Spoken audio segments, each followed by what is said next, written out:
म्हणजे दबाव टाकला जातो का नाही असं नाही, पण 2-3 दिवस फिरणारा जो कार्यकर्ता आहे तो परत 2-3 दिवसांनी दिसायला बंद होते, असं परत व्हायला लागलेलं दिसतंय. त्यामुळे जे असेल ते असेल, परंतु प्रचारात सहभागी होणार नाही, कारण तो अनुभव आम्ही आता घेतोय की आमच्या बरोबर दबाव काय कुठेतरी बांधिलकी जपावी लागायला लागली. आणि त्यामुळे स्पष्ट आहे की आम्हाला जेव्हा अपक्ष म्हणून निवडणुकीला सामोरं जात असताना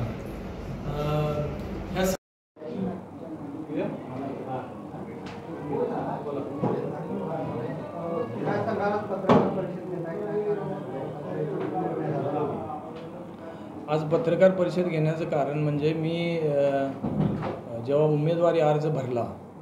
त्या दिवशी काही माध्यमातल्या आमच्या सहकाऱ्यांना एक शंका होती की मी ह्या माघारीपर्यंत ही निवडणूक लढवण्याचा निर्णय घेतोय का थांबतोय, असा जो विषय होता. आणि त्यानंतर त्यांचंसुद्धा सगळ्यांचं मत होतं की एकदा काल माघारीची प्रक्रिया झाली, मी आज निवडणूक लढायचा जे आहे ते एकदम स्पष्ट झालं की मी ह्या लोकसभेच्या निवडणुकीला सामोरं जाणार आहे. ह्याबद्दल आपली जी काय असेल ती भूमिका स्पष्ट करावी. तर मूळ मुद्दा असा आहे की जेव्हा आम्ही उमेदवारी अर्ज भरला त्या दिवशी आम्ही स्पष्टपणे हे अर्ज भरण्यापाठीमागलं जे कारण आहे ते सांगितलं होतं की बाबा ह्या काँग्रेस पक्षाकडे मी इच्छुक होतो आणि वर्षभर जवळपास 1.5 वर्ष मी या निवडणुकीची तयारी करत होतो आणि मी सोडून कुणीही काँग्रेस पक्षाकडे अधिकृतपणे उमेदवारी मागत नव्हतं. आणि ही अशी स्थिती असताना अगदी शेवटच्या स्टेजमध्ये आपल्याला उमेदवारी दिली गेली नाही आणि सगळ्यात महत्त्वाचं ही उमेदवारी न दिल्याचं बी आपल्याला फार खंत नाही, परंतु कुठंही आपली ह्या जी तयारी केली किंवा पक्ष संघटनेत काम केलं या संदर्भानं कुठल्याही पद्धतीनं ह्या तिकीट वाटपाच्या संदर्भानं प्रक्रियेमध्ये कुठेही विश्वासात घेतलं गेलं नाही किंवा आमची कुठेही दखल घेतली नाही. ह्या सगळ्या गोष्टी ह्या आमचा स्वाभिमान दुखवणारी बाब वाटली आणि म्हणून एक सर्व आणि तेव्हा एक स्पष्ट आम्हाला जाणवलं की आम्ही सर्वसामान्य कुटुंबातले आहोत, म्हणूनच आम्हाला अशा पद्धतीनं हे कन्सिडर केलं जात नाही आणि म्हणून याच्या विरोधात आपण लढलं पाहिजे असं मला वाटायला लागलं. म्हणून मी त्या दिवशी उमेदवारी अर्ज भरला होता आणि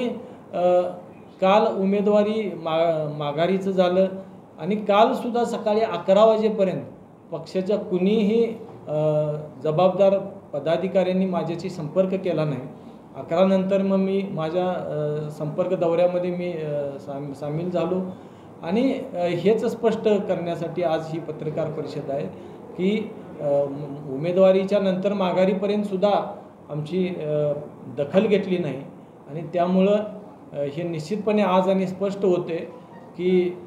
आमचं महत्त्व पक्षाला नाही आहे किंवा आमच्यासारख्या सर्वसामान्य कुटुंबातल्या जे तिकीट मागणी करणारे जे कार्यकर्ते आहेत त्यांना निश्चितपणे त्यांचं जे योग्यता आहे ती कुठंतरी बेदखल केली जाते आणि हे परत एकदा मला स्पष्ट करायचं होतं आणि निवडणूक आता त्यासाठी कशासाठी लढतो हे एकदा स्पष्टपणे सांगायचं होतं आणि आम्ही ह्या निवडणुकीला सामोरं जातो आहे, अगदी ताकदीनं लढणार आहे हे स्पष्ट करण्यासाठी आजची पत्रकार परिषद आहे. तुम्ही सुद्धा अपक्ष आपल्या या भूमिकेमुळे काँग्रेस पक्षाला कुठेतरी फटका बसला असं वाटत नाही का? नाही, एक लक्षात घ्या की मुळात माझं असं म्हणणं आहे की जोपर्यंत पक्ष संघटनेचं जे कामकाजाची पद्धत आहे किंवा ह्या आज जी माझी नाराजी आहे ती तिकीट वाटपाच्या प्रक्रियेबद्दल आहे आणि जोपर्यंत ह्या प्रक्रिया पक्ष संघटनेतलं काम करायची पद्धत हे सक्षम होऊन त्याचं म्हणजे नवीन येणाऱ्या कार्यकर्त्यांना जोपर्यंत त्याच्यापासून प्रेरणा मिळणार नाही तोपर्यंत कुठलाही पक्ष मजबूत होणार नाही असं मला वाटते. आणि मी आज जे पाऊल उचललं हे म्हणजे तात्पुरतं मलमपट्टीसाठीचं मानू नका आपण, ही तात्पुरती मलमपट्टी आहे, परंतु खरोखर पक्षाला मजबूत व्हायचं असलं भविष्यात तर अशा ज्या आज त्रुटी आहेत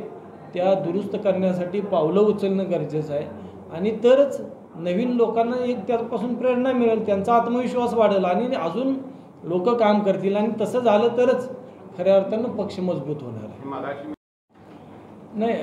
मुळात मी जो मुद्दा ह्या संदर्भानं मांडतो आहोत की तुम्ही जो विषय मांडलात की हा विषय हाच आहे की आमची जी तिकीट वाटपाची जी प्रक्रिया आहे ह्यामध्ये जे सर्वसामान्य कुटुंबातील जो कार्यकर्ता आहे त्यानं जे पक्षामध्ये काम केलं असेल, समाजामध्ये काम केलं असेल, लोकांसाठी जे काम केलं असेल, त्यातून एक जनमत आणि त्याच्या पाठीमागं मताचे एक पाठबळ उभा राहिलेलं असतं, हे कुठंतरी नाकारलं जाते आणि ह्या बाकीच्या गोष्टींना महत्त्व दिलं जाते हे स्पष्ट होतं आहे. आणि म्हणूनच मला हे दाखवून द्यायचं आहे ह्या निवडणुकीच्या माध्यमातून की सर्वसामान्य कुटुंबातील जो कार्यकर्ता आहे हे त्यानं जे काम केलेलं आहे त्याचंसुद्धा समाजामध्ये स्थान असते, त्याच्या पाठीमागं पण मताचं काहीतरी पाठबळ उभं राहते आणि ह्या गोष्टी सिद्ध करून दाखवण्यासाठी आज आम्ही सामोरं जातो.